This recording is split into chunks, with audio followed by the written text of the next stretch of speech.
Comme évoqué ensemble sur nos précédentes vidéos, GateGanti a pour objectif de s'insérer dans votre écosystème digital et d'automatiser un bon nombre d'actions afin de vous permettre un traitement efficace de la donnée. Dans cet objectif, nous verrons ensemble dans cette vidéo comment exporter vos données à travers un webhook qui pourra donc vous permettre d'associer les données GateGanti à des actions un peu plus générales de votre côté. À partir de votre écran d'accueil, naviguez donc sur le coin supérieur droit de votre écran et cliquez sur vos initiales. Vous avez donc la possibilité de cliquer sur Administration,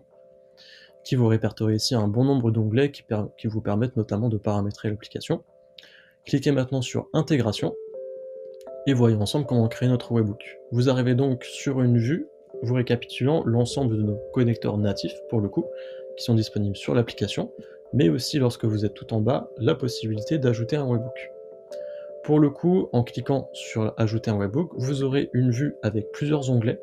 dont les principaux à remplir sont le nom, donc ici par exemple dans notre exemple nous mettrons Export, avec l'URL du service contact et du service entreprise, que vous pouvez du coup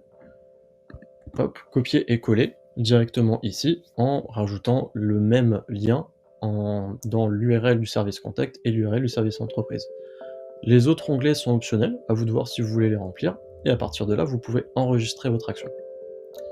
Votre webhook est donc créé directement sur l'application et est disponible juste ici. Si l'on continue ensemble le paramétrage de l'action programmée d'envoi vers ce webhook-là, vous avez donc l'habitude maintenant de venir créer une action programmée lorsque vous vous situez sur Paramétrage, puis Action programmée. Et si nous venons ensemble créer une nouvelle action concernant notre webhook, on clique donc sur Ajouter une action programmée, on choisit Export, on va nommer notre export pour le coup, par exemple, on choisit le persona auquel l'action programmée est rattachée,